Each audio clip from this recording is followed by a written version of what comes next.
on eriti kurb, kui raevukalt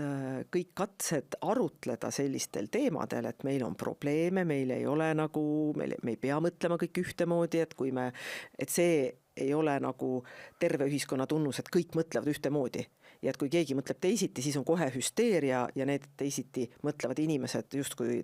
tahetakse kohe sellest ühiskonnast eemaldada. Et see ei ole ju ka mingi terve käitumine. Et normaalses terves ühiskonnas ongi inimesel õigus mõelda, mida ta tahab, õigus öelda, mida ta tahab ja õigus käituda, kui ta tahab, välja arvatud juhul, kui see läheb kriminaalkoodeksi alla, eks ole, et selles mõttes nagu kõiges muus peaks inimene mitte muretsema selle pärast, et kas ta